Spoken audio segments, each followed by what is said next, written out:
Well, hello, citizens of Gotham. It's time for another exciting episode of Government Secrets. We're going to bring Lee Camp on in just a jiff. Please hit the like button. Of course, we are in our second month of YouTube demonetizing us. I have filled an appeal. Anyway, nothing's happened. We're streaming on YouTube and Facebook Live and Rockfin. But if you want to do a support the show financially, you got to go to rockfin.com/Graham Elwood. After Lee and I are done, I will answer all of the tips on Rockfin. So like, share, subscribe, put this out on your social media. That really helps the show. All those analytics help. Tweet it out, retweet it, do all that business. I've tweeted it out several times today. So welcome to everybody watching us wherever you're at. Everybody over there on the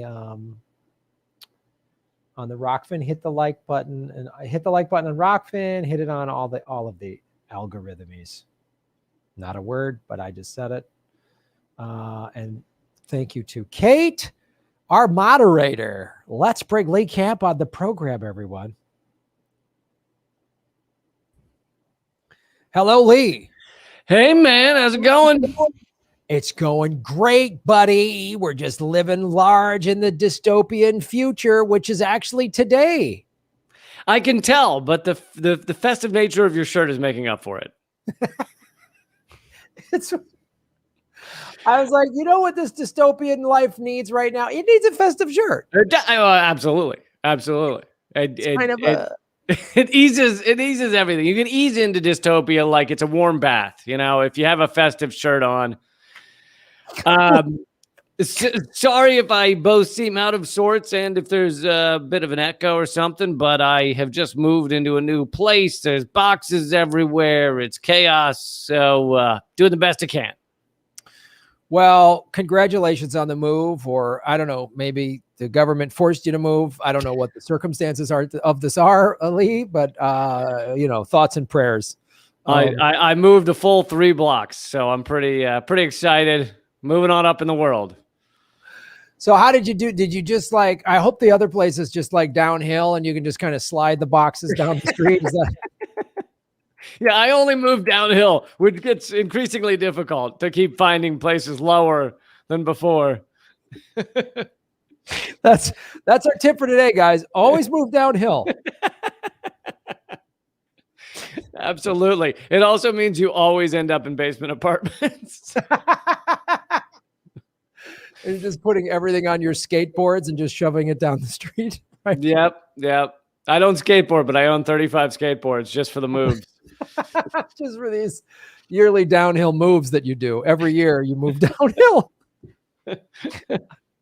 I think it's great. Well, thank you for taking time out of your busy skateboard move to join us. For you, anything. Word had gotten around on the street about your shirt, and I had to see it for myself. So, have you seen Graham's new fun dystopian shirt? I want to start. Maybe I start a Jimmy Buffett style following of dystopian heads or whatever. His group is called Parrot Heads, and I'll just be wasting away again in the deep state or whatever. Right? Absolutely. I'm down. I think there should be lawn chairs involved. There should totally be lawn chairs. Apparently at the beginning of the Civil War, in some of the earlier battles, the wealthier people would literally set up lawn chairs at a distance to go watch the battles. And I think we should do that for the devolution into Armageddon,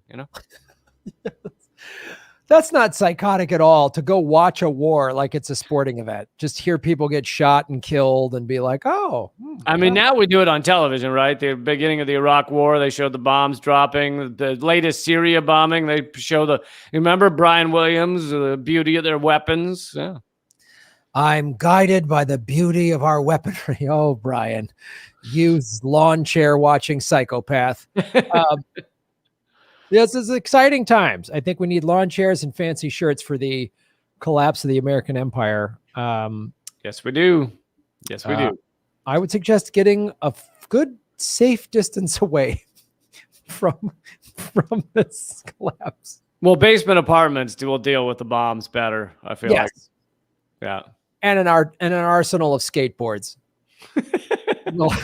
will help. No doubt. Ladies and gentlemen, you're listening to Government Secrets with Lee Camp and Graham Elwood, episode 33. Pew, pew, pew, pew, pew, pew. Armageddon lawn chair episode. So I found a fun CIA operation. I did good old-fashioned Operation Roulette. All right, I love all your operations, but one of these weeks we're going to hold you to a no CIA episode. It's going to be a CIA-free episode. It's just so fun because literally you type in CIA operation, and I went through I'm only on C, so and have you ever gotten one that's like CIA Operation Snow Cone, where they gave out snow cones to everybody? I did. There is one like that. It's like there was some like holiday and it was like, oh, this is their like holiday party, or they did Toys for Tots or something like that. Like you got to dig deep because there's got to be something awful in there. Like every teddy bear had a receiver to blow up to thing with the guy or whatever. Every teddy bear was infected with smallpox. You know it. There's not a happy ending to any CIA operation. I don't want to hear it. So we can get into that. We can get into my CIA Operation Roulette, or we could do yours first. I know you have kind of you told me the title of this one, and I was like going to research it, but then I was like, no, I just want Lee to tell me. I like it. I like watching your eyes get wider as we go through these. It's so exciting. You've come up with some fantastic ones. I mean, I remember early on, it was the guy who made the two trains smash into each other. That was just yeah. Like that was a bit of a tangent because that was less of a government secret and more just like a idiot secret, but still just great. It was everything that makes America amazing, just like money and blowing shit up and it's just well, I went first last week, so why don't you take it away? But I will let people know that my story will be the Battle of Blair Mountain, and we'll get into that in a few minutes. I was like, oh, Battle of Blair Mountain. Different than the Blair Witch Project, but not much. Yeah, I was like, is this Escape from Witch Mountain and the Blair Witch Project like a mashup? Is that what it is? Is that what I'm hoping it is? It's some sort of like Freaky Friday witch thing. Like, I can't wait to see what this is. Like, the government hired a coven of witches to take over a mountain or something. I can't wait. I'm so excited. But in the meantime, let us share the screen and talk about, I almost did Operation Ajax, which we've talked about that a little bit. I don't think we've ever done a full episode. Operation Ajax was the CIA plan to overtake Mossadegh in 1953. Okay. We've touched on it, we've mentioned it, but we've never done like a full segment on it. Okay. But we'll get to that. So forgive me if I skipped over an A and went into a C. But I want to talk about Government Secrets first segment. Pew, pew, pew, pew. Operation Chaos. Yes. I thought it was a joke. I thought it was a video game. It should also be a video game, but yeah, it should be. This is also the name of a Rush Limbaugh 2008 political strategy, but here it is. The Operation Chaos, or Operation MH Chaos, was a CIA domestic espionage project targeting the American people from 1967 to 1974. So whenever you hear well, the CIA is not allowed to you operate on American soil, just start laughing. Just laugh. I know. I wonder if you were to go through the CIA's entire history, I wonder how much would be done against people from other countries and how much versus how much done against U.S. citizens. I feel like it's like 50-50. I would even go 60-40 against US. As far as that's where I would bet if I was a wagering man. I would do that because and the taking out the American president Kennedy probably adds a few percentage points. I feel like I think they pick up a few when you kill an American president and in broad daylight. I think that's I think that counts. I'm sorry, I didn't mean to mention that. I don't want YouTube to. Oh yeah, never mind YouTube. We love you. Sorry, they're gonna come and just reclaim this fun shirt I'm wearing. We love you, and Kennedy was killed by Marxism. Just the concept, the political ideology of Marxism came down from the book depository and hit him. Absolutely. It was his drink was spiked with Marxism. It actually was a Marxism laced bullet that Lee Harvey Oswald shot. And that's why Marxism can make a bullet defy physics. Oh yeah, absolutely.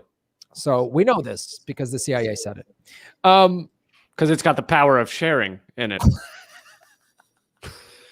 Any bullet, coated it with the power of sharing is deadly. I grant this bullet the power of sharing, and then he put it in, and that's how the Marxist bullet went. Yeah. So yes. YouTube, don't demonetize us again. Whatever. Go fuck yourself, YouTube. I'm making fucking crypto. I'm making it rain on Rockfin, fuckos. I don't care. Anyway, Bitcoin's at about 57,000. It's probably going to break an all-time high soon. Anyway, the CIA was targeting American people from 1967 to 1974, established by President Lyndon Baines Johnson and expanded under Nixon. See, it goes back so far. The two parties are not different at all. Yeah. Like, they're not different at all. And weird that Kennedy wanted to stop the war. He wanted to break the CIA into 1,000 pieces and scatter it into the wind. And then after he's murdered, a Democrat and a Republican expand this thing, letting the CIA target its own citizens. Yeah, which either means they were cool with it even before they became president, or they saw what happened to Kennedy and they were like, you know what, CIA guys, I love you. You guys are awesome. Look, I might have said some things in the past that were negative. We all say crazy things. I had a couple of drinks. You had a couple of drinks. Let's just let bygones be bygones, and I'll sign this order letting you target American people. Right. So, the mission was to uncover possible foreign influence on domestic race, anti-war, and other protest movements. Hey, what a wacky coincidence that all these movements in the mid to late 60s, early 70s were gaining a lot of strength. They were trying to take down the Vietnam War. And then by the mid to late 70s, everybody was just like doing disco. And then the 80s was the me generation where all anyone cared about was money. I'm sure the CIA had nothing to do with that. Nothing to do with that. It's just a culture shift. That's all. Yeah, unrelated. Totally unrelated. Because it's not like the CIA has studied how to manipulate people and societies. That's not like they've been doing that at all. So the operation was launched under Director of CIA Intelligence, Richard Helms. I think he's been on our show before. I think he's right below Dulles in terms of... Yeah, Helms and Dulles, and they show up a lot. They're fans of the show, I think. They're recurring characters. Recurring guest stars. Returning guest stars. Returning guest star Dick Helms on tonight's episode. It was launched under Richard Helms by Chief of Counterintelligence James Jesus Angleton, and headed. Oh, yeah, he's shown up before too. Angleton. Yeah, he's a regular recurring character. He's another recurring character. Oh, it's so great having him back on the show. I love a good Helms Angleton rerun. And considering how I feel like he was probably a white waspy guy, it was if his middle name was Jesus, it was probably Jesus. It was James Jesus Angleton. Jesus Angleton. Oh, JJ Angles. I don't think they were putting a lot of Hispanics at the top of the CIA in 1960s. Yeah, I think you might be right. You might absolutely be right. Like, yeah, they just he's a good Christian whose name is Jesus. Probably. And it was headed by Richard Ober. The MH designation is to signify the program had a worldwide area of operations. So they could they didn't have to just worry about targeting Americans on American soil. They could do it globally, Lee. Doesn't that make you feel better? Yes, it absolutely. That they were getting started that early in world domination is good to see. You know, I was worried that it was more a recent advent, but no, they've been cooking that one up for a while. I mean, again, going back to Operation Ajax with Mossadegh, that was 1953. So we're already 14 years removed from that. We know through Operation Paperclip that they've been working with Nazis since the end of World War II. Well, they were created like the year after World War II. So they really dove right in, I guess. I mean, you want to talk about a startup that did well. The seed money was really great amount of seed money, and they just really jumped in both feet. Oh, those young upstarts at the OSS that turned it into the CIA, and now they're a global brand, isn't it? Just like they're the Ray Kroc of intelligence. They've franchised out surveillance and toppling democratically elected leaders. I can't think of anything to be more proud of. And they've created offshoots, offshoot entities like NED and USAID, and really branched out beautifully. They've done fantastic stuff. I mean, they've funded. We should do a sole episode that just lists all of the horrific armies and governments that the CIA has funded throughout the years. Yeah. The Contras, the ISIS, whatever else, So the background on this, the CIA, and again, what I love when these operations are just on Wikipedia, which we know Wikipedia can be, full of bullshit, but this is the CIA going, I think the CIA does this to go, yeah, we want you to know what we do. Well, yeah, no, I was going to point this out as well. We're often reading from Wikipedia, but I think in this scenario, that's a good plan because this is kind of like the liberal kind of almost state propaganda, but not quite level of information. So if Wikipedia is willing to have this, these stories and cover this, then that this is like mainstream understanding. It's not talked about. I mean, they're not going to talk about it on mainstream media. They want to forget about this. But that if it's on Wikipedia, then it is like it's been reported by the New York Times at some point, a dozen or 20 or 30 years ago at some point, with buried under, column A12 or whatever.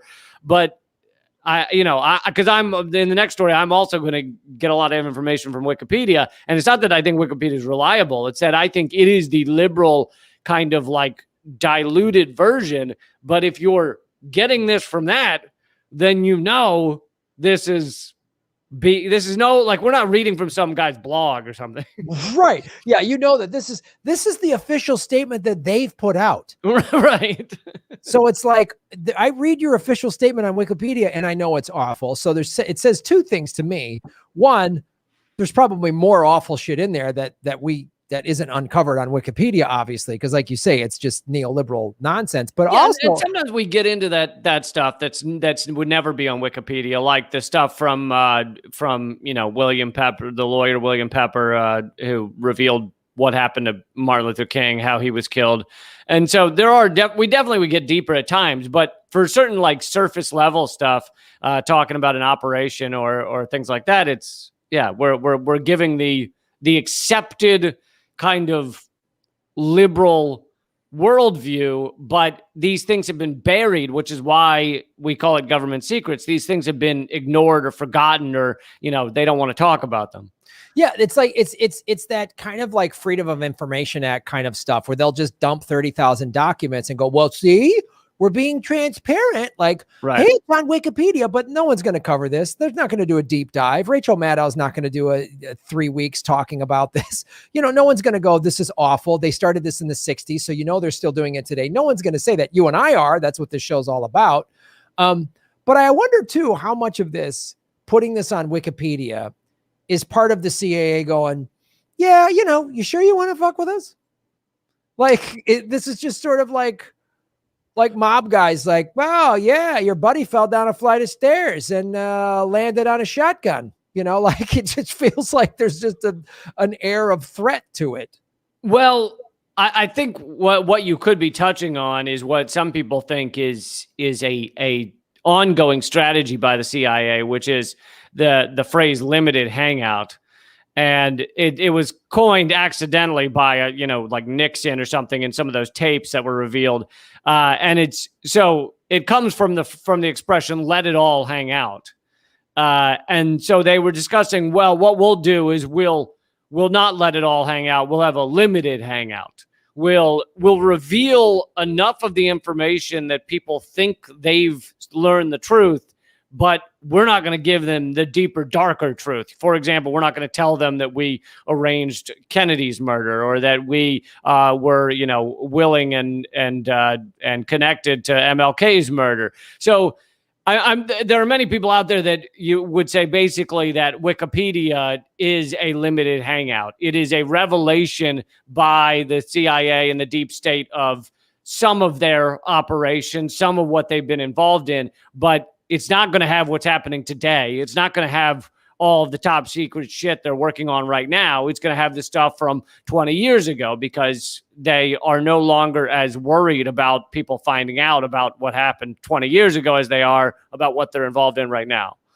That's a great point. And as we look at this Operation Chaos in Wikipedia, you and I know from doing this show and the other, shows that we each do individually, that this absolutely, when I saw Operation Chaos, I was like, oh, this must have been, I'm sure this was involved in killing Kennedy and MLK and anyone else that and Bobby and whoever else was like, because the people they're outlining are a threat to America are also these organizations like Fred Hampton, like the Black Panthers, like any of the anti-war movements, anything that so there's no way if I read this, I go, you honestly think I'm an idiot and you're going to tell me there wasn't CIA inside MLK's group, inside Bobby Kennedy's group, inside the Black Panthers? We know it was. I mean, right. So Wikipedia is not going to say that, right. But we know it. Because we can connect the dots to the other stuff we've already researched. Right. And it's, like when we talked about Malcolm X, a good example is when we talked about Malcolm X's assassination initially, several months ago, we talked about how his organization was infiltrated and even the guy that gave him mouth to mouth was NYPD. And what we didn't know, and they weren't going to tell us or reveal, and what Wikipedia wouldn't tell you either, is what we now know. We learned 2 weeks ago, which we talked about on the show, which is another NYPD officer came forward and said he also had been on his deathbed. He also had been infiltrated the group, and his job was to get security arrested, Malcolm X's security, so that there would be no security at the door the night he was assassinated, meaning the NYPD must have known and facilitated the execution of Malcolm X. Now, we didn't know that the first time we talked about it, but we did know that his group had been infiltrated, and we assumed that it was on a high level.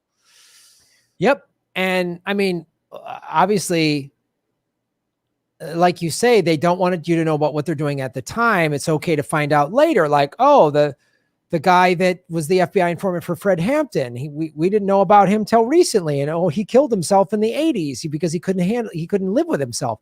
So it's like they're okay with revealing, but there's no way they want to know. Like, what's not going to be on Wikipedia is here's the CIA, here's the people that are involved in Black Lives Matter and that are in the Proud Boys and the CIA and the Antifa or wherever else. They're not going to say that, but they are. We know damn well they are.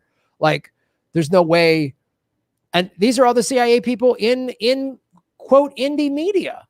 There's got to be intelligence people in our world. Yeah, absolutely. And infiltrating third parties, trying to make third parties seem, fractured or like they're crazy or whatever. There's no question that goes on.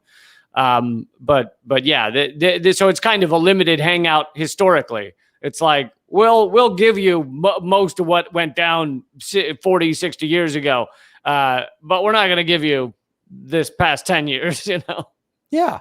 I mean, we're not going to talk about we're not going to talk about 9/11. We're not going to talk about the war in Iraq or Afghanistan or any. I mean, there's no way they're like, we're not going to talk about, they probably had CIA and Dennis Kucinich's campaign or Bernie's or yeah, I know. Like, who were the higher ups in Bernie's campaign were infiltrators. Yeah. They had to have been. They were just deliberately nosediving him. Or the meeting where they went, hey, Bernie, we're going to kill your grandkids. And he went, okay, my good friend Joe Biden, I want him to be president. Like, whatever that meeting was, So, all right, let me go back to this document because this is getting to the history of this, which really supports everything that we're talking about. So this has been going on since the late 50s. And there's no way it has stopped. It's obviously this is still happening today. The CIA began domestic recruiting operations in 1959 in the process of finding Cuban exiles who could be used in the campaign against communist Cuba and President Fidel Castro. As these operations expanded, the CIA formed a domestic operations division in 1964. Oh, right after they killed Kennedy. In 1965, LBJ requested that the CIA begin its own investigation into domestic dissent, independent of the FBI's ongoing COINTELPRO. So, which I know we've discussed a little bit on the show. I don't know that we've done a full segment. Yeah. The CIA developed numerous operations targeting American dissidents in the U.S. Many of these programs operated under the CIA's Office of Security, including H.T. Lingual, directed at letters passing between U.S. and the then Soviet Union. The program invoked the examination of correspondence to and from individuals or organizations placed on a watch list. Jesus. Project 2, directed at infiltration of foreign intelligence targets by agents posing as dissident sympathizers and which, like chaos, had placed agents within domestic radical organizations for the purpose of training and establishment of dissident credentials. Jesus. Project Merrimack. Well, when I get to the M's, we'll do this one. Designed to infiltrate domestic anti-war and radical organizations through a thought to pose a threat to security of CIA property and personnel. Project Resistance worked with college administrators. My dad was a college professor in the 60s and 70s. He went to Germany a lot. Maybe he was part of this. I don't know. Worked with college administrators, campus security, and local police to identify anti-war activists and political dissidents without any infiltration taking place. Jesus Christ. Wow. So these are, so it's like Operation Chaos is this like umbrella, and underneath it, and this is independent of all the evil shit the FBI was doing and that Hoover was doing. Yeah. So we've got HT Lingual, Project 2, Project Merrimack, Project Resistance. Those four projects all underneath Operation Chaos. Yeah, and you would see some of the infiltrators or infiltration would be revealed when some of these things would go to court. So, for example, I know we talked about the 1968 Democratic Convention where, Chicago 7 or 8, if you count Bobby Seale, went on trial. And during that trial, which was a complete clown car, I think we dug into it, or maybe I don't know if we dug into the recent movie on Netflix about the Chicago 7, but during that trial, all of these people were witnesses because it turned out they were infiltrators in the group. There was a woman who Jerry Rubin had gone on dates on or something. She was an infiltrator for the FBI or for the police or something. There was a photographer that was considered a good friend of theirs that was with them like all the time. That was an infiltrator. So when this shit would go to trial, that's when all of the like fucking infiltrators would come out of the woodwork and be witnesses for the state. And you're kind of like, wow, I guess we were surrounded by fucking cops this whole time. This whole time. I mean, literally this whole time. And there's not one single protest that anybody went to this past summer where there wasn't private intelligence there and FBI dressed up as protesters. There's not one single one that anyone went to where there weren't those people in there probably screaming the loudest, wearing the biggest signs, whatever.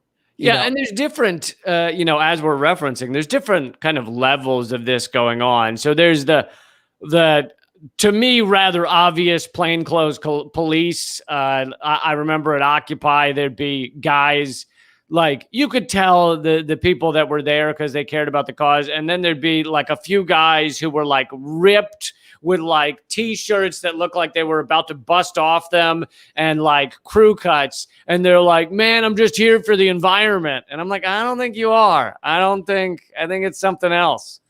So there were some of those where it was obvious, but there's many others, that some of them are not actual law enforcement. They're people who were caught for some, crime, let's say a drug crime or something, and they're just told to report back on what's going on there. So those people won't generally look like cops because they're not cops. They're, kind of unfortunate people, got caught for something. The cops said, we'll give you 20 years unless you go to this protest and tell us everything that's going on and ask them about what's, where they're headed, what they want to do. So, there's report back stuff. And then there's also the level where there's certain people trying to amp it up, trying to make it illegal, trying to recommend bombing things to see if they can get people arrested.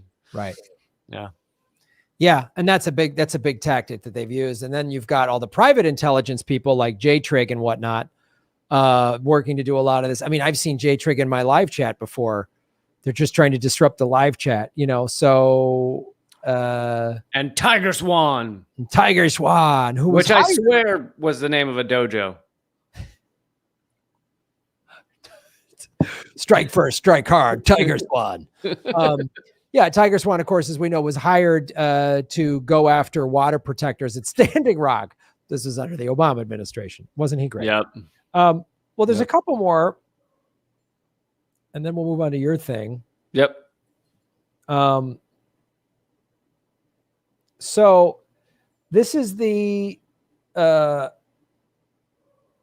here's some of the organizations that the Operation Chaos targeted. Is Students for a Democratic Society, Black Panther Party, Young Lords, Women's Strike for Peace, Ramparts Magazine. Ramparts Magazine. That's where Robert Scheer was. He was Robert Scheer, who now Robert Scheer's an iconic journalist, investigative journalist, and now he was at the LA Times for years. Then he had Truth Dig. Then now he's got Scheer Post that I write for. But he was at Ramparts Magazine. Yep.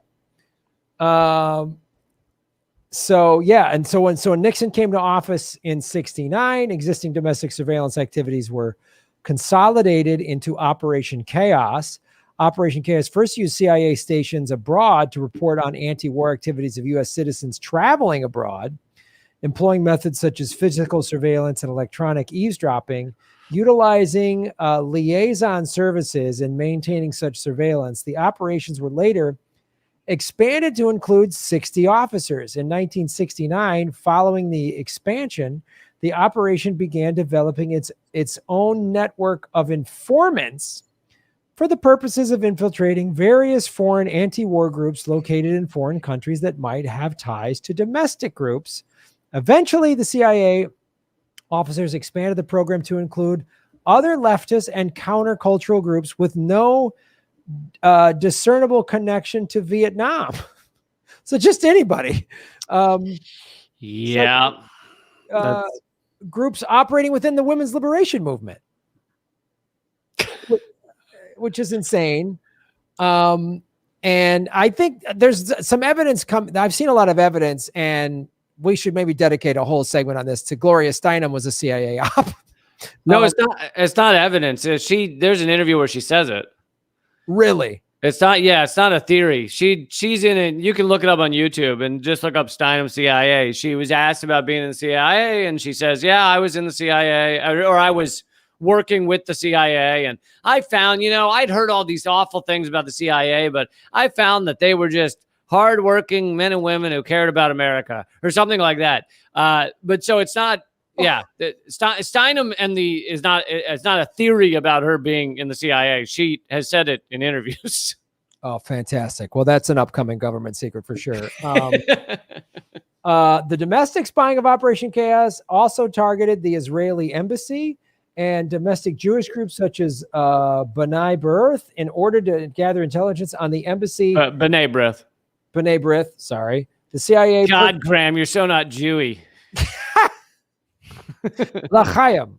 The CIA purchased, this is good tax dollar usage, purchased a garbage collection company to collect documents that were to be destroyed. So this is all told. And this is, again, according to WikiLeaks. So we can, or Wikipedia, sorry. We can only assume that this is the polished, nice version.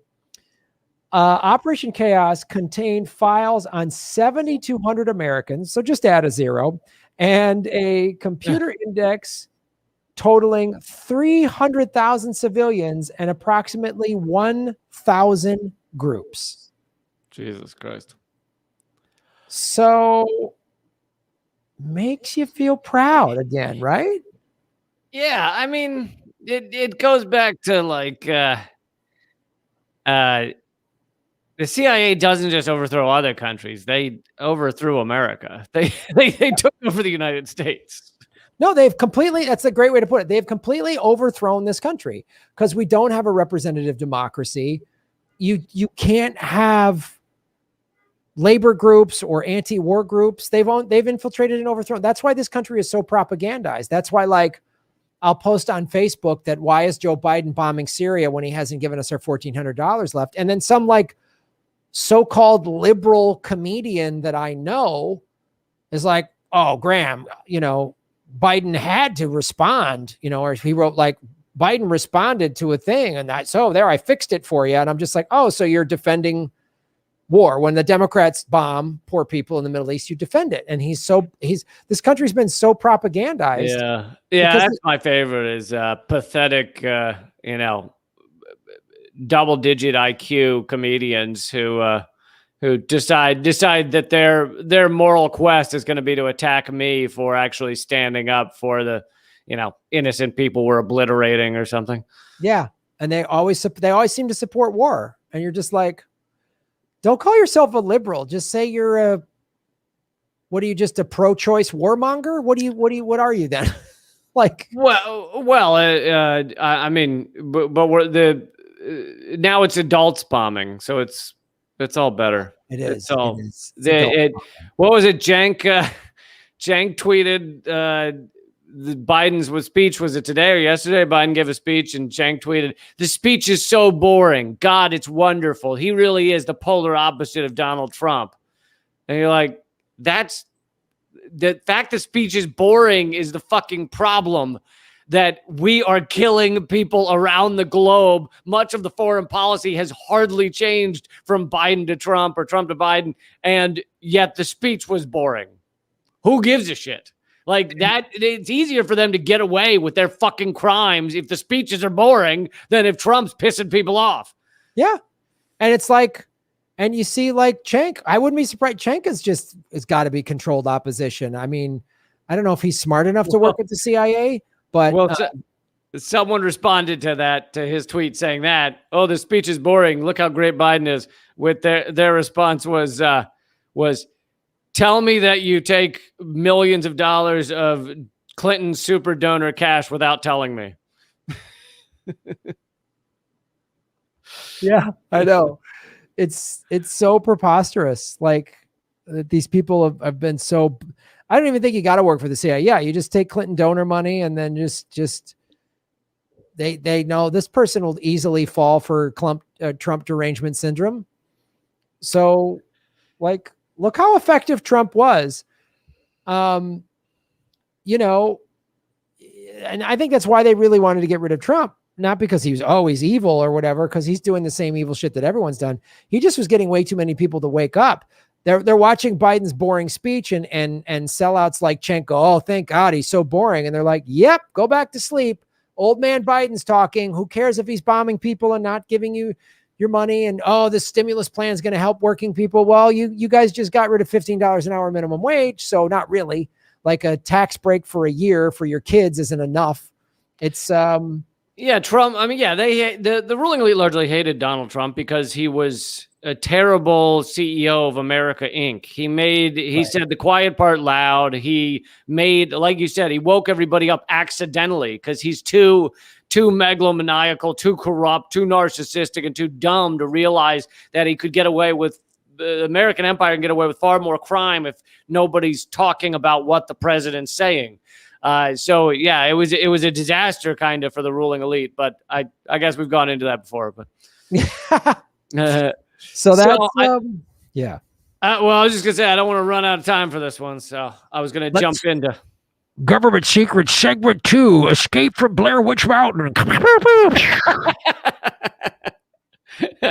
You've retitled it, but I like your title better. So this is the Battle of Blair Mountain. It's part of the Mine Wars. Many people don't know anything about the Mine Wars. Maybe we can talk about other aspects of it on another show. So I'm sticking to kind of one of the most famous moments in the Mine Wars. And this also has to do, lay a little background with, there was tremendous battles, both physical and cultural and everything else, socioeconomic, over whether there could be unions, whether workers could unionize, work together, actually have some rights, have some power. And if it weren't for the immense efforts of these workers back in the early 1900s, then there's so much shit that we enjoy today, or as they try and chip away at it, that we wouldn't have at all. Things like weekends and kids not in the workplace, and whatever healthcare we do enjoy, even though it's the worst in the civilized world, is thanks to these battles that these workers waged.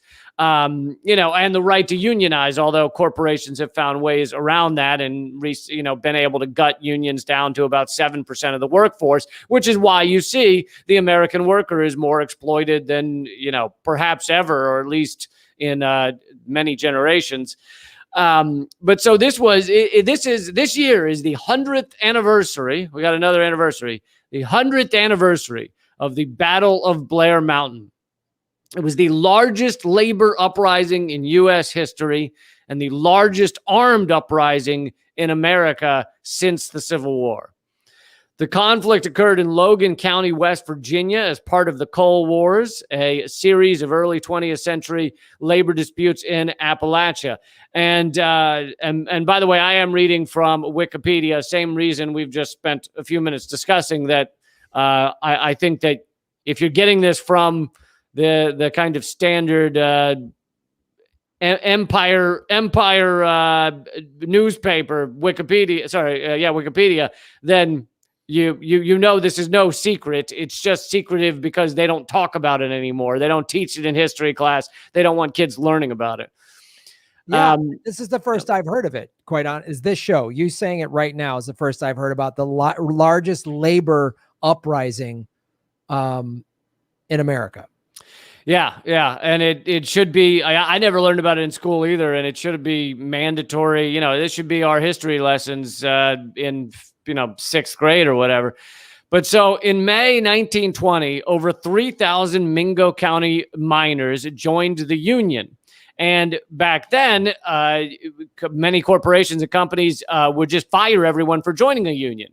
And in the coal, the way the coal industry worked then is many of these people had been brought to that area specifically to be coal miners. The coal company controlled their lives, gave them housing. So that also means that if they fired them, they would evict them. They would kick whole families out of their houses because it was kind of a full ownership of their lives. Many of them were grabbed off the boat at Ellis Island and just, you know, do you want a job? It's paying. All right, grab your kids, grab your wife. Here we go. Head off to West Virginia. The coal industry also liked hiring various kinds of immigrants so that you would have a lot of different types of people working in the mines, so that many of them didn't speak English, so that they couldn't communicate, because workers are less of a threat if they're not able to unionize and organize. So in 1920, 3,000 joined the union. They were fired, which means they were also evicted. The coal companies then hired agents of the Baldwin Felts Detective Agency. So one of these private, detective agencies that would basically private cops that would do this kind of shit. So they were hired to evict the families of their former employees. On May 19th, 1920, a dozen Baldwin Felts detectives, including Lee Felts, who founded it, arrived in Matewan. That afternoon, Albert and Lee, along with 11 other men, set out to Stone Mountain Coal Company property. The first family they evicted was a woman and her children, because the woman's husband wasn't there. So they're evicting women and children from their homes for joining, because their husband joined a union. They forced them out at gunpoint and then threw their belongings into the road under a steady rain. The miners who saw it were furious, and the word spread around town. A little later, I don't know if it was a day or two, a gunfight broke out, killing several people, including Albert and Lee Felts, the founders of the Baldwin Felts Detective Agency. This gunfight became known as the Matewan Massacre, and its symbolic significance was enormous for the miners. The seemingly invincible detective agency had been beaten.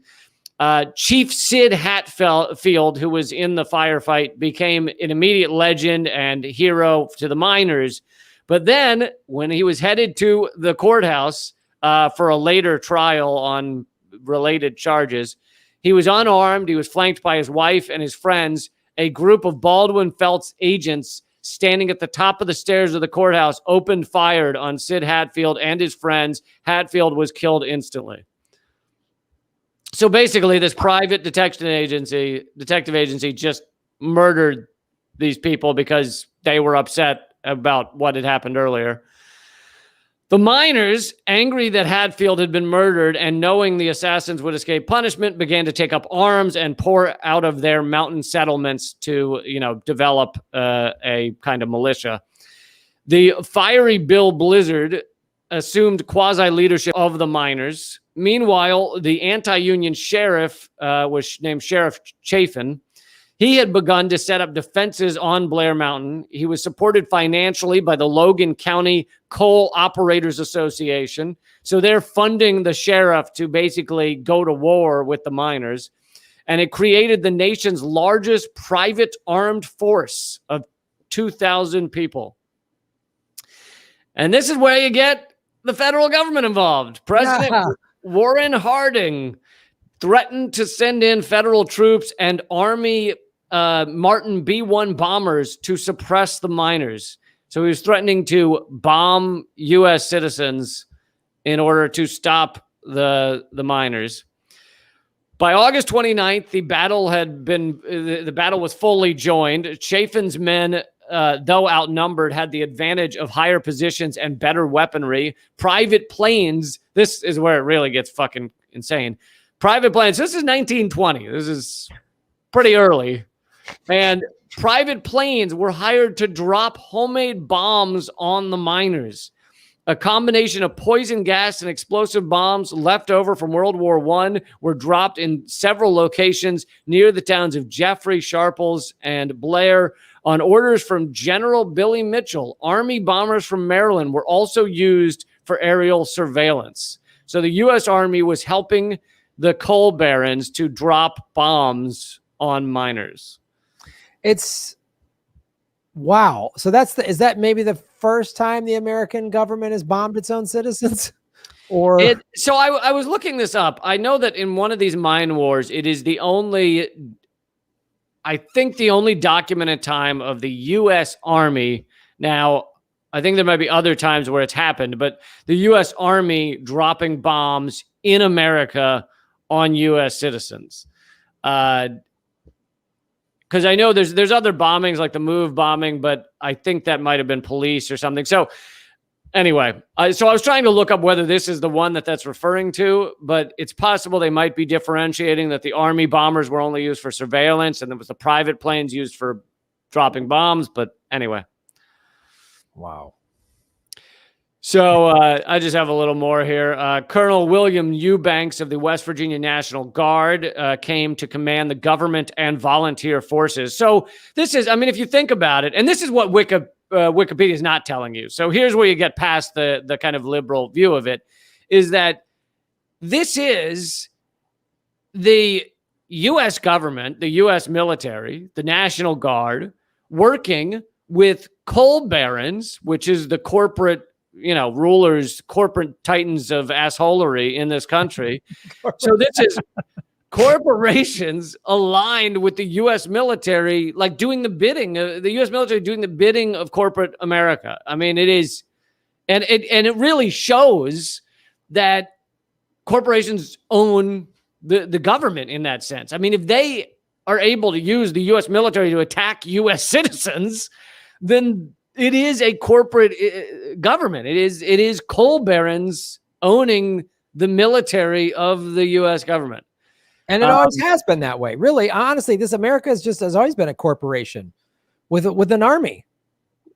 Yeah, and I mean, another good example of the alignment would be the fact that in order to get West Virginia to join the Union in the Civil War, they basically told the ruling elite of West Virginia that you can have your state. You'll have your own state because going into the Civil War, it was part of Virginia, but the Union needed all the coal to keep the military running, and so they said to West Virginia, the area of West Virginia, you can have your own state if you just join the Union, so we can keep having the coal. So it was like a deal between the U.S. government and the coal barons against the South. Now, I'm not.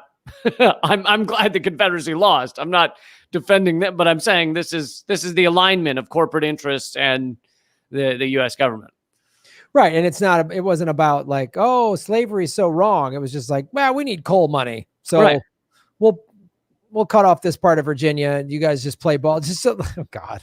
I mean, well, and they kind of, the way I was talking at the beginning of this, they kind of had slavery anyway. They're hardly paying these people. They own their lives. They would often pay them until workers won the right to not have this be the case. They would pay them in company dollars that you could only spend at the company store. So it's like, it's like borderline slavery. I mean, it essentially is slavery, but no, it's just a Disneyland. I mean, that's like Disney bucks or whatever. Yeah, it's Disney bucks. So, all right, Colonel Eubanks comes into the West Virginia National Guard to command the government and volunteer forces. Sporadic gun battles continued for a week, with the miners at one point nearly breaking through to the town of Logan and their target destinations, the non-unionized counties to the south, Logan and Mingo. Up to 30 deaths were reported by Chafin's side and 50 to 100 on the Union miners' side, with hundreds more injured or wounded. Federal troops arrived September 2nd. And besides the fact that they don't say this, but besides the fact that I think the miners were probably skeptical that they could win against the full federal army, the miners said that many of whom were veterans themselves said they were unwilling to fire on U.S. troops, and they largely headed home because they didn't want to go to war with U.S. troops. They really just wanted to fight the coal barons. After the battle, 985 miners were indicted for murder, conspiracy to commit murder, accessory to murder, and treason against the state of West Virginia. Though some were acquitted by sympathetic juries, others were imprisoned for years. The last was paroled in 1925. At Blizzard's trial, remember, he was the one leading the miners, an unexploded bomb was used as evidence of the government and company's brutality, showing that they had dropped bombs on American citizens, and he was acquitted. So this is honestly what we like. This is the type of shit we should learn in history class. Workers have been at war under the capitalist system to try and live, okay lives, to try and not be exploited to such a miserable level. I mean, many of them, we all know, coal miners die in 30s and 40s from black lung back then, and even into the 80s and 90s, that was still going on regularly. And it's like they were fighting for just a, moderately okay level of life. And for that, the government of the state and the U.S. government worked together to go to war with them. Literally, the United States will send troops to kill you if you try to stand up for yourself as a worker. I mean, and that's still happening today. Like, I mean, everything that happened 100 years ago is still happening today. I mean, now it's a little more sophisticated or whatever. Like, oh, Jeff Bezos gets money from the CIA, and so he's going to target union organizers at Amazon and fire people like Chris Smalls. But if they really organize and really, storm the gates, that the federal government's going to send military to kill them. Well, yeah, either to kill them or arrest them, and the company can call in cops to stop strikers from being in the way of their operations, and the cops will come in, which is the force of the state, to come stop workers from demanding their rights. And then they'll create a little fenced-in free speech box off in the corner of the parking lot where they're allowed to be, so they don't get in the way.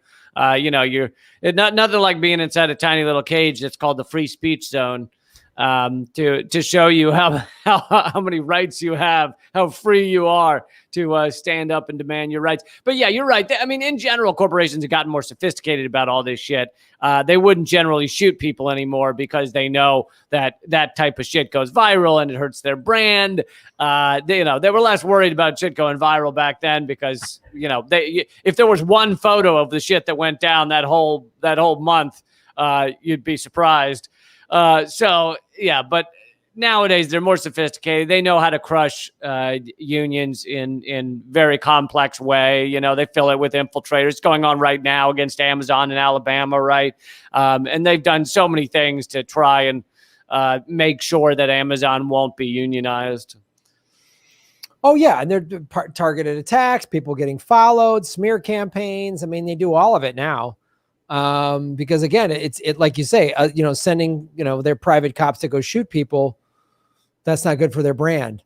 And if people really focus their pressure, then they'll have to change. Like when FedEx got all the pressure during the George Floyd protest to force the Washington Redskins to change their name to the Washington Football Team, because they said, we're going to pull our $500 million licensing deal. Which to me, that's where I wish the American people would get more sophisticated in terms of how they mobilize and target the ruling elites, because if you hurt the ruling elites bottom dollar, then they'll buckle, man.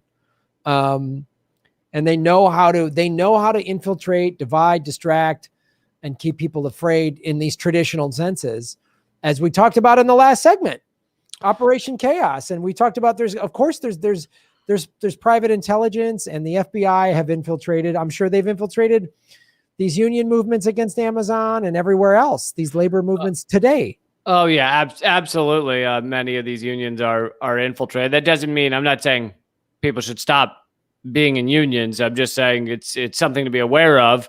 Mm-hmm. If there's people in your union saying, hey, no, I don't think we should strike. I think we should study the problem for the next 3 years and then come back and we should meet. But the quorum for each meeting should be 700,000 people. And if we have less than that, then we can't speak until we get more than that.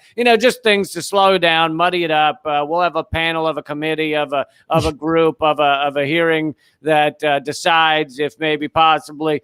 And, it's a lot of that. That's what a lot of the infiltrators do is just that shit, slow everything down, muddy it up, piss people off, create fractured disagreements and things like that. But, you're talking about the bottom dollar, and that's like Amazon fears greatly a unionized workforce. And the idea that if they were to get unionized in this one plant in, Alabama, that it could spread to other plants. And before you know it, Amazon has to actually treat their workers right.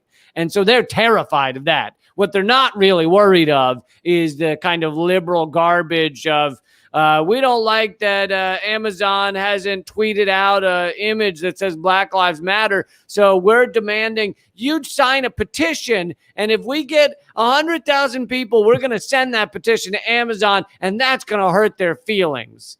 That's what they're not afraid of. Yeah, no, they're not afraid of a petition saying they should tweet more Black Lives Matter stuff. They're not afraid of that at all. They don't care. They might have even put that petition out there just to distract people. I mean, like, I wouldn't be surprised if they did that, because yeah, like you say, I agree. People should, peacefully protest and all that stuff. But I think we need to get more sophisticated. I mean, I think we should just be, and we don't need to coordinate it or put it in a map or a meeting or an email, because they'll find that. But just everyone listening, join the NSA, join the CIA, join Amazon, join Fox News, join MSNBC, and start fucking it up from within. That's what they do to us. You know what I'm saying? Like, sign up, join the CIA, and just start fucking it up from within. And you don't answer to anybody. There's no emails they can track. Just start fucking it up, And just like at the CIA, just take all the toilet paper off the rolls in the men's room and just hide it. Yeah. Just always, oh shit, the Wi-Fi keeps going down. You know what I mean? Just, how did that happen? Oh man, somebody put damn it, the coffee maker's broken. Like, just shit like that, just to make everyone's life a fucking raving pain in the ass at CIA headquarters on a daily basis. Just drive them fucking insane. And I used to have a whole bit about fucking up, fuck up society just in tiny little ways, just doing small shit to just fight back and to show him who's boss. And I don't remember the whole list, but it was things like, when you're at work, slip a photo of your balls into the PowerPoint presentation. They're not going to know whose balls they were. Yes, that's what you should do at Langley. That's what you should do. That's what you should do. If you work high up in Amazon, you should do that stuff. You should get a job at MSNBC or Fox and just start fucking it up. It's called, by the way, to actually get more serious about exactly what you're talking about, it's called worker sabotage, and it actually is incredibly useful. I'm not going to say how I know this, but there are still people involved in this, in, like, for example, the automotive industry, when the bosses will do something super shitty to the workers, let's say cut their health care or something, then, what do you know, a bolt gets dropped into the conveyor belt line, and who knows how it got there, but all of a sudden the cars are, smoke is coming out of the machines that fastens the rivets to the girders and other words I don't understand, and before you know it, they've got to stop making cars for 6 hours because how did that happen? Who knows? Weird. And the minute you gave our healthcare back, the thing got fixed. Yeah, exactly. So yeah, no, that is an old and trusted tactic that's definitely important. Before we wrap up here, I just wanted to give a shout out to the West Virginia Mine Wars Museum, which does exist. There is a whole museum to remind people of these workers fighting for not just their rights, but all American worker rights. And many of them, died or were imprisoned. Right. And so you can look them up online. You can go on a tour if you're ever in that area of West Virginia. Maybe donate if you want. Another thing to check out is my co-host on my other podcast, Common Censored, Eleanor Goldfield, has a killer documentary called Hard Road of Hope. and it's all about Virginia, West Virginia fracking and mining companies and the horrors that they have done to the people there, and really how that is like a microcosm for everything that goes on by corporations exploiting Americans all over the country. But yeah, if you want to learn more about this topic, it's won all kinds of awards, and it's at hardroadofhope.com. Nice. And of course, Lee and Eleanor are going to be on the March 25th episode of the Political Vigilante game show, which we've done 3 episodes now. Yes, we are. And we're all horrified. You're going to expose us as idiots, Graham. Oh, you're no dumber than me and Ron. You know what I mean? Yeah. So check that out. All right. Well, this was an excellent episode of Government Secrets. Escape from Blair Witch Mountain. And Operation Chaos. So Lee Camp, in addition to Eleanor's documentary, which I want to check out about the mine wars, it sounds like something from a Star Wars prequel. But I'm glad that we know where it's at. Where else can people watch you and get entertained by the Lee Campness? Yeah, if you want to check out my other podcast, that's called Common Censored. I actually technically have a third podcast that's all the stuff from Redacted Tonight, and that's called Moment of Clarity. And yeah, my TV show's Redacted Tonight. And I just, if you forget all this shit, go to leecamp.com because it's too much to remember. So check that out. By the way, I'm really just, I'm not bringing this up to try and promote it, but I'm just bringing it up because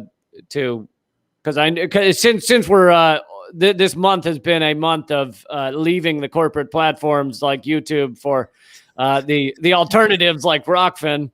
Patreon, I mentioned it last week. Patreon completely fucked me and cut all of my revenue by 75%. And so I've created a page for my other podcast at liberapay.com/LeeCamp, liberapay.com/LeeCamp. And what's kind of incredible about this is that it's a French nonprofit company, and there's a small percentage fee for processing, but other than that, they don't take actually any of it. Whereas any of the donations, whereas Patreon takes a large percentage. And YouTube takes a large percentage of super chats. And so this is kind of an alternative to Patreon that takes 0. Oh, I like that. I think you talked about it last week too. Yeah, I got to get on board with that. What's the name of the company again? liberapay.com. Liberapay. Yeah. All right. Well, folks, please hit the like button, subscribe to both of our channels. And if you're listening to this Government Secrets on Libsyn or iTunes or Spotify or whatever, positive reviews, like, shares, spread the word on this. This is only our 33rd episode. We're only a third of the way to 100. Come on. By the time we get that far, we'll be scraping the bottom of the barrel to be like, did you know President Johnson had small feet but a big dick?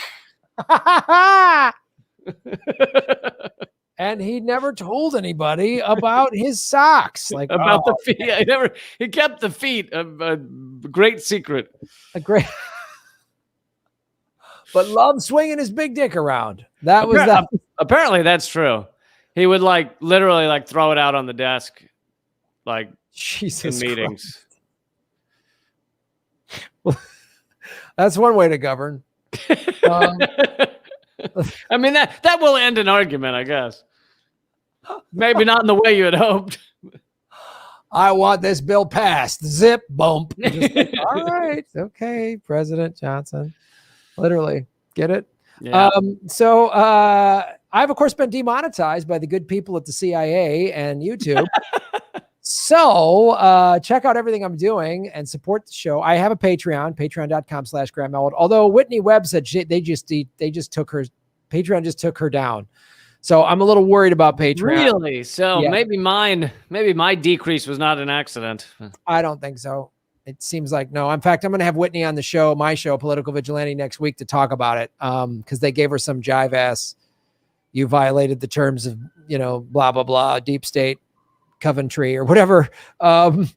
So, folks, go to rockfin.com/Graham Elwood and support the show. It's free to sign up. All my content is on Rockfin. I'm just putting like one clip a day on YouTube, but go to rockfin.com/Graham Elwood and you get my bonus content, Lee's, Whitney Webb's, Jimmy Dore, Richard Medhurst, a bunch of other people, Ron Placone, Kim Iverson, that are all on Rockfin. So support what we're doing. And then, of course, every Thursday we do the Political Vigilante Game Show, and we're going to have Lee and Eleanor on in 2 weeks. So check that out.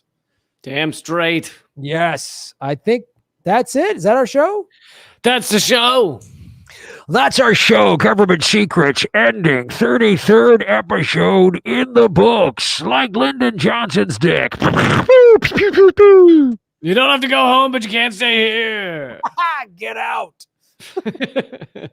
All right, man. Have a great week. I'll see you soon. All right, buddy. Enjoy your move and unpacking and your 35 skateboards. Later. Bye. That was Lee Capper, everybody. Hit the like button. We have 326 likes on the YouTube. Hit the likes over there. Come on. Hit the like button if you're watching on the Rockfin. Rockfin.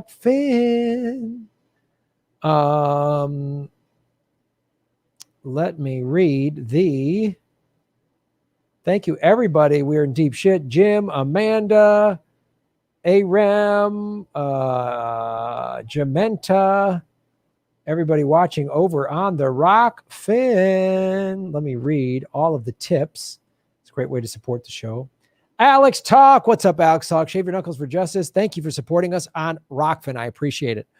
One of the cool things too about Rockfin, I have a bunch of free content on Rockfin, and there's content that's exclusive to Rockfin, and then I have whole premium stuff, which is like this episode of Government Secrets. As soon as the live stream's done, I'll put it up on Rockfin and on Patreon, and also any of my videos you can give a tip to.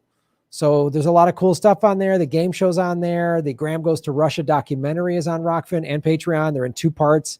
And it is and you can tip all the videos. So it's really cool. Amanda M, what's up? I'm going to keep bugging my faves until they boom. Thank you.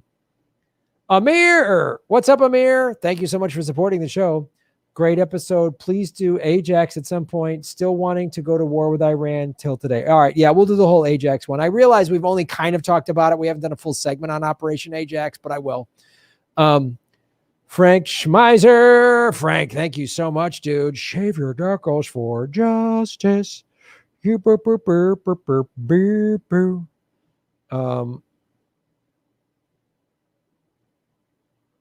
Hit that like button.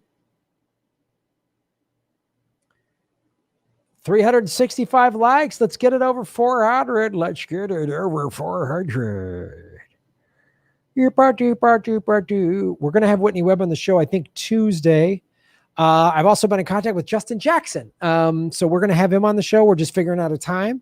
So got some great guests coming up next week. And of course, also at the Rockfin Premium, a Monday night, Graham's Late Night Crypto Lounge every Monday at 8 o'clock Pacific time. Maybe I'll have Justin on that next Monday. How about that? Oh, yeah.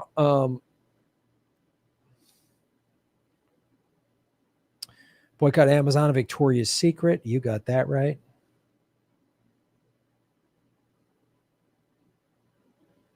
Wit to Wit. Thank you, Wit. Shave your knuckles for justice. Also, you can support the show on Venmo. I'll see if there's any Venmos.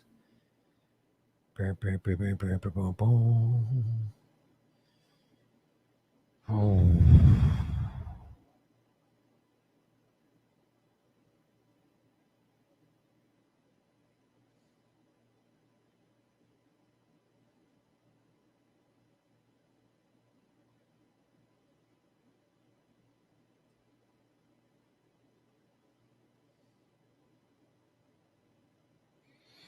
Let's check Venmo.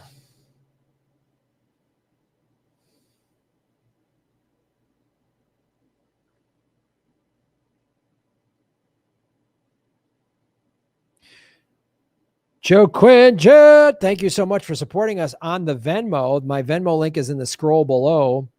Illustrator, animator in New York City, originally from Stockton, California. Right on, Ep 33 Live. I appreciate it. Tony DeMeo, boom, shave your knuckles for justice, Tony. Thank you for supporting us on the Venmo. The FBI spied on John Lennon to get him deported because Nixon didn't like him influencing young people against the war. God, not surprising at all. Not surprising at all. Of course, John Lennon's songs about love and peace. Yeah, let's get after him.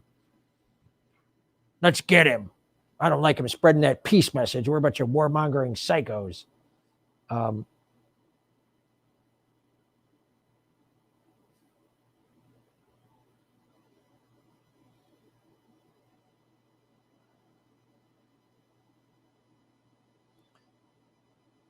right, let me check. Matt Ash, boom, Matt. Yo, Graham, will you do weekend shows again? Yeah, I haven't done a Sunday show in a while. I probably will. Yeah, Ron and I might do. We might do a Zoom comedy show on the weekends or something like that. There's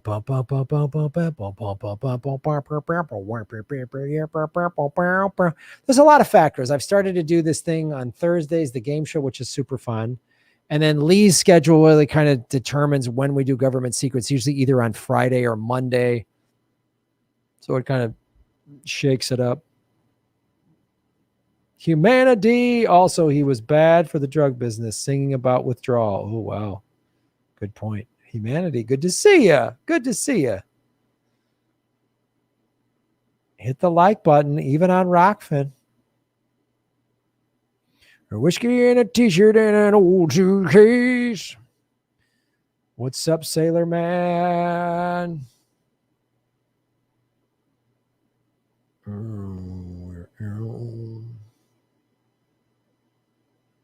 Yeah, Justin Jackson's got a YouTube show. We're gonna have Justin on. I reached out to him on Twitter. He's like, "Yeah, I'd love to come on your show." So we're just gonna figure out a time. It's gonna be great. It's probably easier now because he's in the off season. I'm sure in the summer he'll start having to work out more, go to camp or whatever.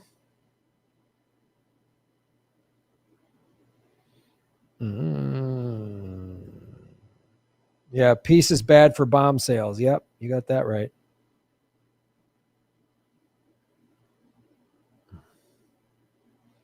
And I'm sorry.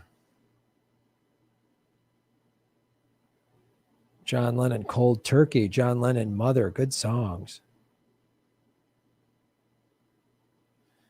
Going to my first concert since COVID-19 midnight. Oh, you're so lucky in Australia, man. There's live shows. My friend Will Anderson is like, I see he's like doing live shows down there. Oh, God, I wish I was in Australia. Amanda M. Boom. Thank you for supporting the show at rockfin.com/Graham Elwood Research. Vandana Shiva, please. Okay. I don't know anything about that, but I will. I will. You got that. You got that right. You got that right.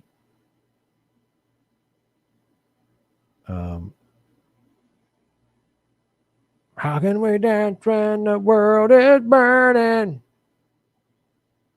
It's cool. Midnight Oil still playing. All right. Hold on. Whitney Webb said she was going to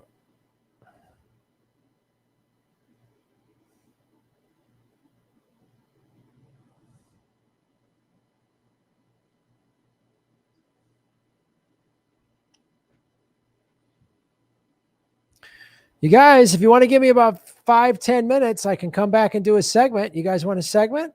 Hot, fresh segment? You guys want a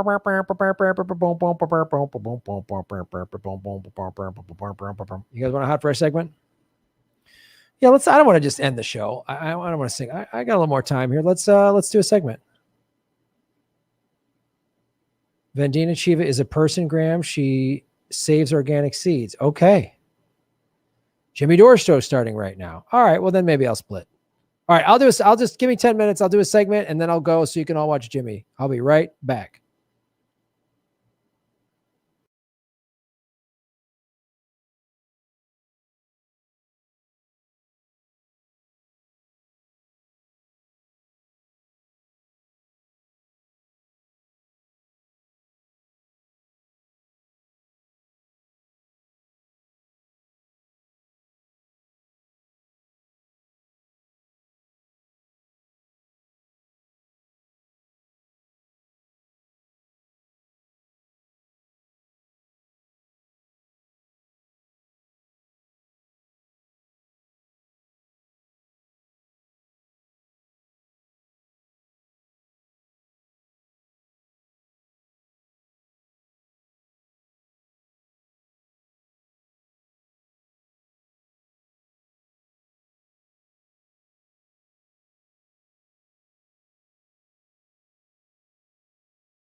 Hello, everybody. Let's do this segment. Yes, I am. I'm going to have a new version of the Vigilante Tea coming out soon.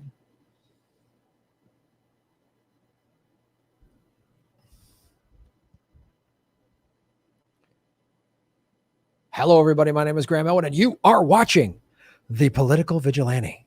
Boom. YouTube has demonetized us.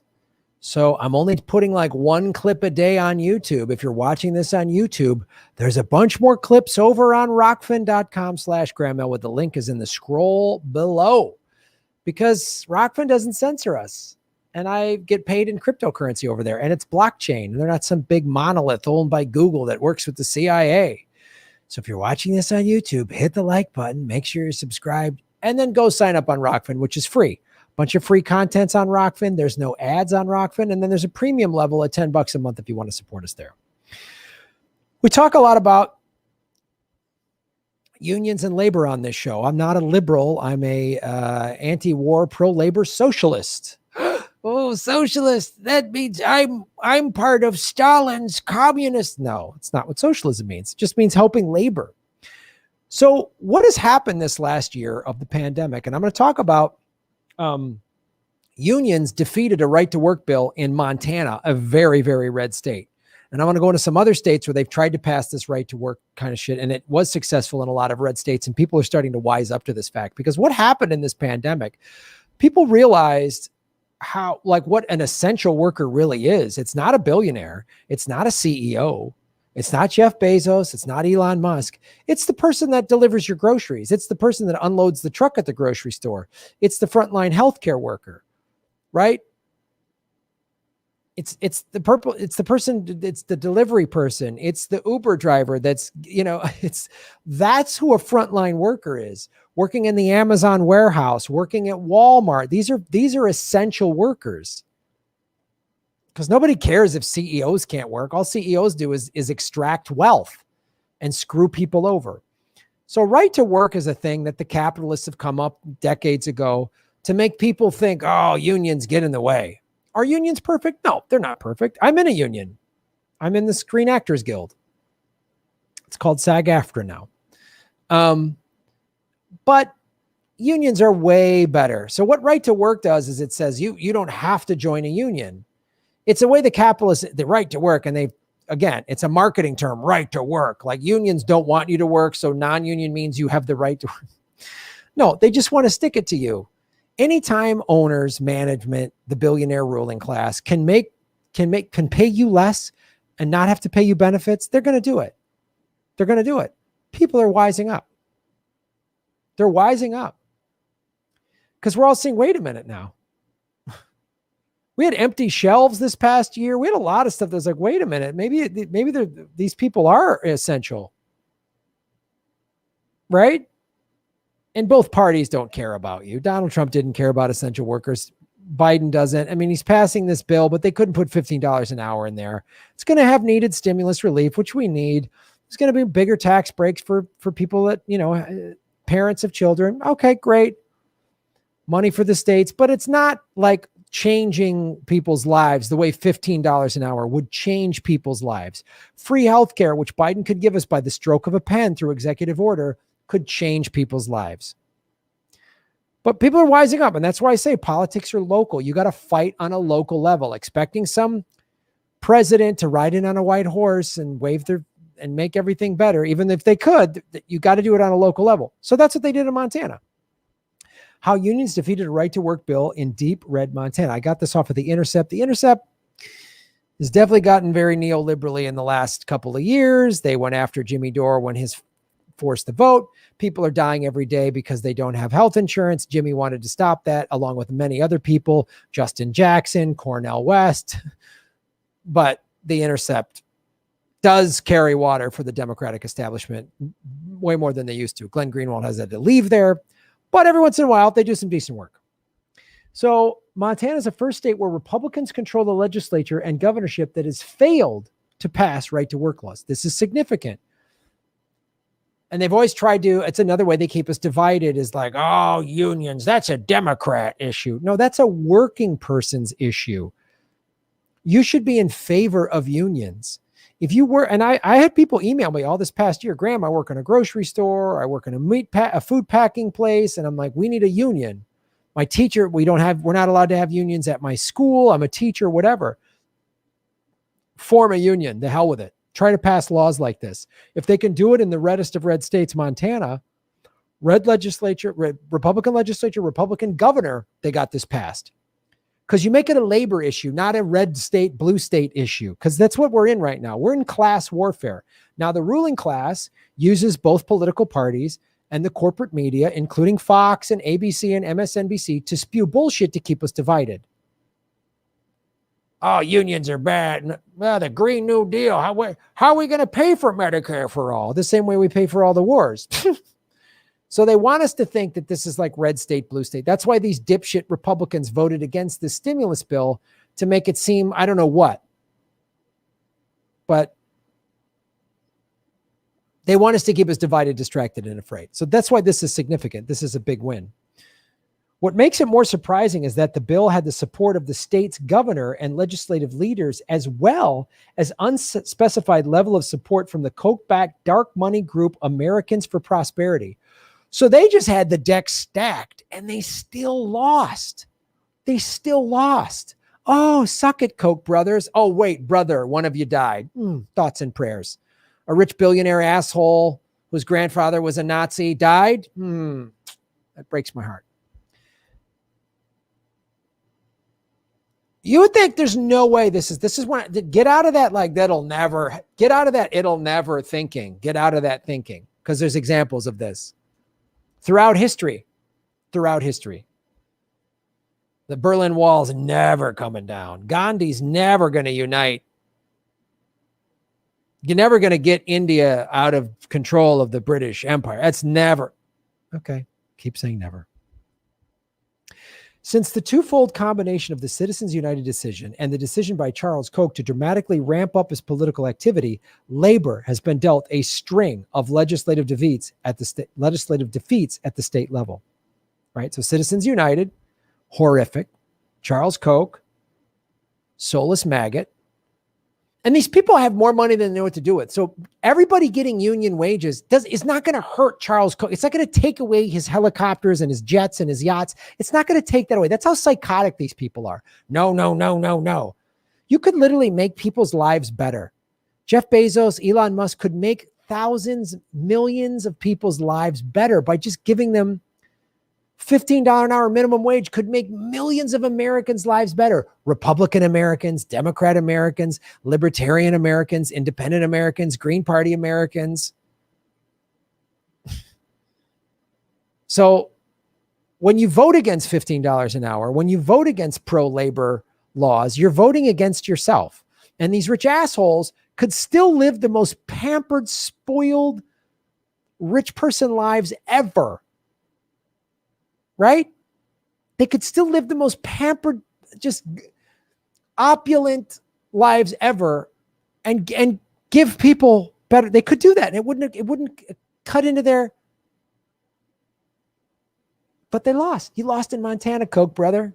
You lost. You spent all that money, all that power, and you lost. How's that feel, Chuck Koch?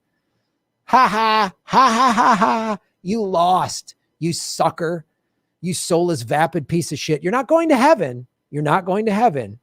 Know that. You're not going to heaven. Right to work laws, which eliminate the requirement that people represented by a union join and pay dues to the union in the private sector, passed in Indiana, Michigan, Wisconsin, West Virginia, and Kentucky. Gee, Michigan, Wisconsin, West Virginia, all states that Hillary could have won and didn't. All that happened. I'm just showing you, when you really start seriously backing labor unions, not just giving them lip service the way the Democratic Party does. The Republicans hate labor unions. So do the Democrats. The Democrats are just better at hiding it. They're better at saying, we protect unions, and they'll pass a little law here and there, but they don't really want there to be a lot of unions. This is the lowest amount of union membership in decades, by the way. Because they don't want unions organizing. It's bad. People or anti-war movements come out of unions, woo. Uh-oh. That hurts the war machine's bottom dollar. The Montana labor movement didn't just stop the right to work bill. It also halted a paycheck deception bill that would have banned automatic dues deductions for unions in the public sector. God, they just any way they can stick it to the unions, potentially damaging the unions by forcing them to collect dues by hand. Anything to just make it, because the more union members you have, the more dues membership, the more powerful the unions are. And look, there's plenty of examples of unions getting corrupted and voting, and the union leadership goes against the membership because the union leadership gets bought out by big corporations or whatever, and they steer. That can happen. That can absolutely happen. But still, a union is better than not. From our perspective, being able to stop virtually every bill that attacks collective bargaining is an unbelievable victory, said Al Ekbald, Executive Secretary of the Montana AFL-CIO. So when Fox News and them try to make unions out to seem bad, say, no, man. No. All of the good things that are like days off, paid leave, sick days, overtime, those are all unions that created those things. Those are all unions. I wish we had a YouTube union so we could fight them for the fact that I've been demonetized. I'd like that. I know there's talk of one. I've done a video on one. But this is big. Right to work is wrong for Montana. We must guard against being fooled by false slogans such as right to work. MLK. Look at these guys. This guy's quoting MLK in Montana. Right to work was a scam. MLK called it out decades ago. And these guys wised up to it. See? So here's what they did. I think this is photos of them at the Capitol. Unions under the umbrella of the state AFL-CIO made the decision to flood the Capitol when the legislature voted. With 300 to 400 members showing up, with COVID, we haven't seen a lot of public at the Capitol. It was really a gamble, said Harvey. So as I said at the top, the Republican legislator, the governor, backed by Koch brother money, was all set to vote this down, like vote in favor of this right to work nonsense. 300 to 400 union people showed up at the state capitol with signs like this. These are union cases. And said, these guys work for a living. And this is the narrative of the corporate media wants to keep us divided, distracted, and afraid. The corporate media doesn't want you to know that a white guy in Montana is going to show up with an MLK quote wanting unions. He's going to just try to paint, MSNBC or CNN is just going to try to paint this guy as some evil racist Trumper or whatever. I don't know this guy personally, but did you see what I'm saying? They're not going to show you this. That's why when everybody was united, all different ethnicities around after George Floyd was executed last May, then the media slowly started to say, there's these race wars happening. There's a race problem in America. Now, America has a serious race issue, but so many people were united. So this is how they try to keep us divided. They don't want to show you this. 300 to 400 people showed up and said no. I mean, they had this bill was in the bag. They had it. And not when 300 to 400 people show up at their state's capital peacefully. They didn't show up with guns. They showed up with signs. With pro-labor signs. Right to work is wrong. And an MLK quote. These guys don't have guns. They didn't threaten to kill anybody. They just showed up peacefully and said, no, that's their right as Americans to do this. You have this right. Those guys that went to the Capitol in Michigan with guns because they were mad they couldn't get haircuts and they had to wear a mask, I wish they'd focus on shit like this. The people that went to the Capitol January 6th, that was insane. Do this. They did this. No guns. No, not wearing neo-Nazi paraphernalia. MLK quote. This labor is better for all Americans except the 1%. But even the 1%, they're still going to be able to live in a lap of luxury, just giving guys like this real wages.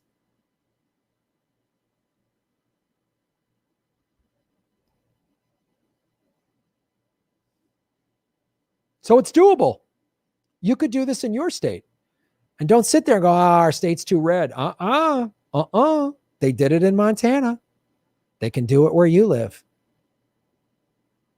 They can do it where you live. You live in a right to work state, get it changed. Get the unions, get the labor people there. Say, because people are also seeing, man, we need real money. We need real job. I mean, people have lost jobs. It's been tough this last year. So now is the time. So what happened, my guess is all those Republicans and the legislator and the governor got a little scared when 300 to 400 people showed up and said, oh man. And it wasn't like hippies or it was like worker union labor. Those are labor guys. Those are construction guys. Those are engineers. Those are electricians. That's pipe fitters. That's who showed up and went, nah. The state AFL-CIO made the decision to flood the Capitol with legislator. The AFL-CIO flooded the Capitol. Nope. This is how you unite people on labor. This is how you bring people together, is on labor. A lot of people that voted for Trump, I don't condone any of the overt races. If you're going to show up with a Camp Auschwitz shirts, fuck you. Fuck you. You're a Nazi. Sorry, I got nothing for you. But you're just feeling disenfranchised because you've been sold down the river by a government and two parties and corporations that don't care about you at all. I understand why some people gravitated to Trump, and you can't just pass over that. Americans I don't care where you live, big city, small town, red state, blue state, you've been abandoned. Every American knows this. And this shit, we've seen this during COVID. We've been abandoned. Big corporations get tax breaks. We've been abandoned. Oh, they can't evict you, but they're not paying for your rent. Your rent needs to be paid off. So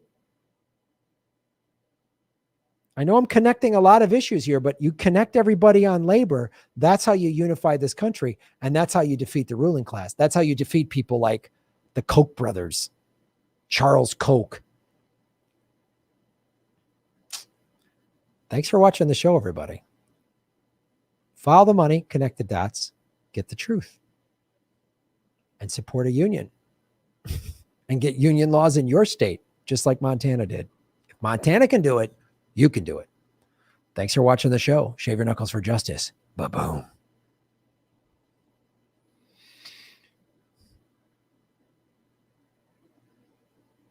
Would Graham ever get Chris Hedges on a show? Yes.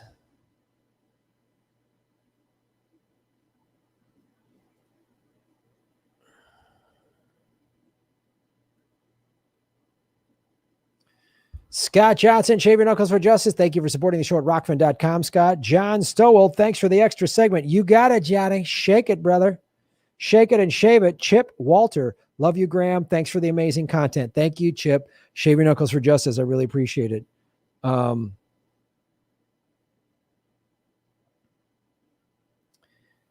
That is our show. Thank you, everybody. Hedges is the man.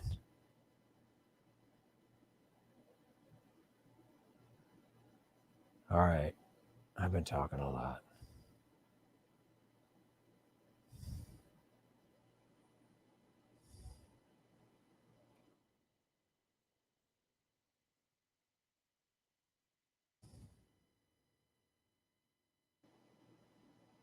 Jimmy's live, so let me jump off here.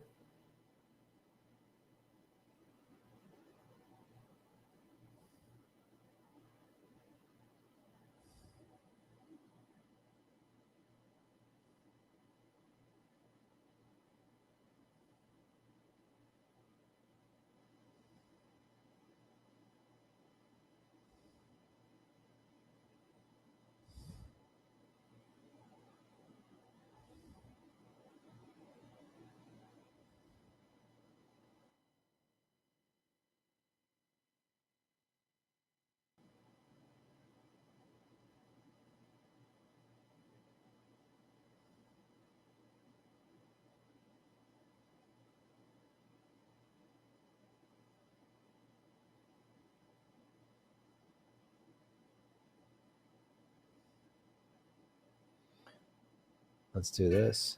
Whenever your day starts, start with Gillette. Oh, but Gillette's blah, new blah, blah, Comfort blah, Plus blah, Dry blah. Tech formula.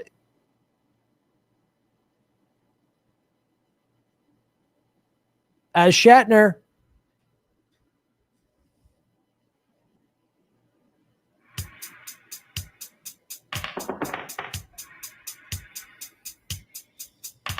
No, as Darianne.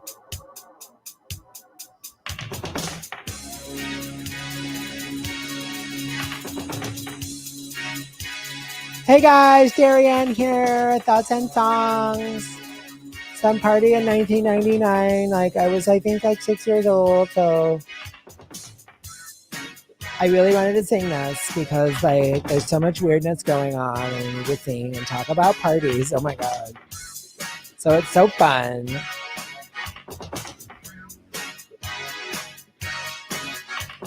I was dreaming when I wrote this, so forgive me if it goes astray. Like, you ever have like crazy dreams and you like write down crazy stuff and like, what did I even say? I don't remember. But when I woke up this morning, could have sworn it was Judgment Day. Oh my God.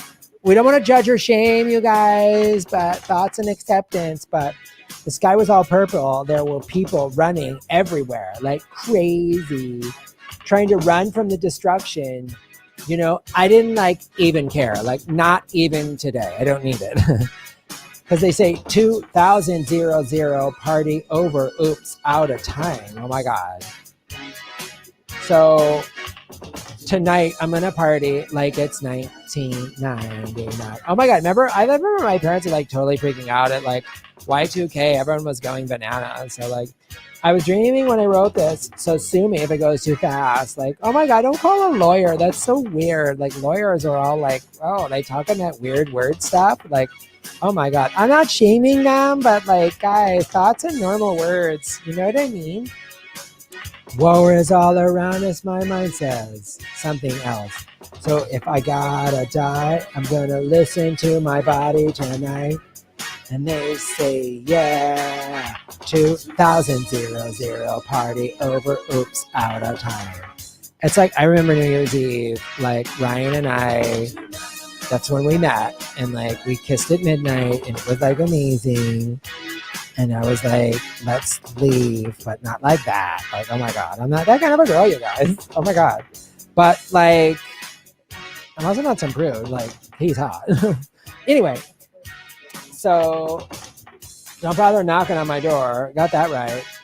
Got a lion in my pocket, and baby, it's ready to roar. Round, round. Yeah, everybody's got a bomb. We could all die any day. Oh my God, that's really dark.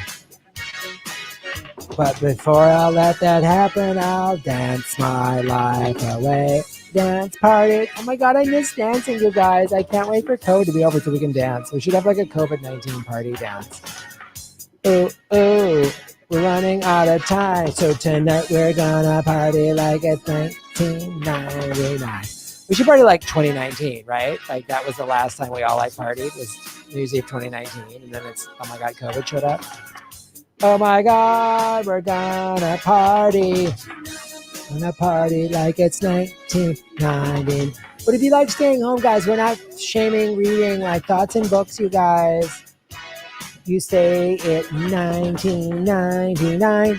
Oh my God, we're partying so much. I wanna dance. Don't stop, say it one more time. 2000 party over. Oops, out of time. Oh, party, I wanna dance.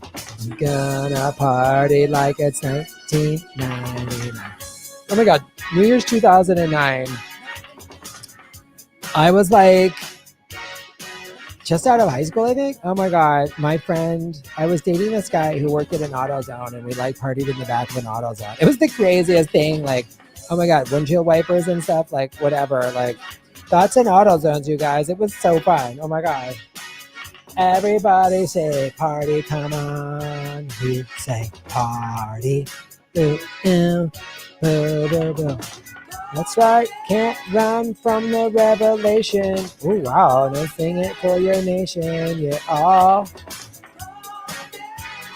Tell me what you're singing, baby. Telephones are ringing, mama. Come on. You say everybody too. 3 times, work it down. Oh, to the ground. Yeah. 1000 party. Oh, part time. Thoughts and AutoZones, you guys.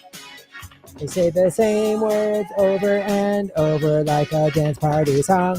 Dance party, dance, AutoZone. Oh my God. Boom, boom, boom, boom, boom. Boom, boom. Bee-ba, boom, bee-ba, boom, boom. Had a line in my pocket. Oh my God. Wow. Kitty cat scratch. Oh my God. Sorry, you guys. Mommy, why does everybody have a bomb? Like, for real. Like, why do you need bombs? Like, what are you going to do? Like, if you blow them up and they blow you up, then, like, you can't, like, go to the mall if everyone's, like, blowing each other up. You know what I mean? Like, it's so weird. Why would you make a thing that blows everyone up? Because then you get blown up. Right? It doesn't make any sense. It's like crazy. Thanks, you guys. Thoughts and parties. Oh my God. We have so much fun when everything's open up, you guys. Darian says goodbye. Thoughts and AutoZones.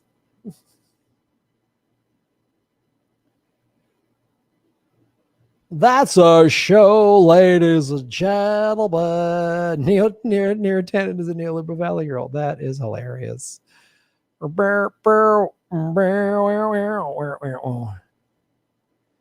Thank you, everybody, for supporting the show. We have to chair dance tonight, Graham. Midnight Oil. Have fun at Midnight Oil, humanity. That sounds like a blast.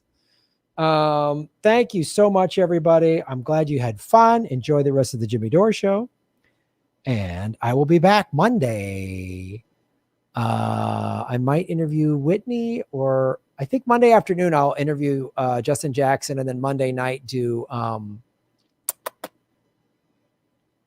what's that called?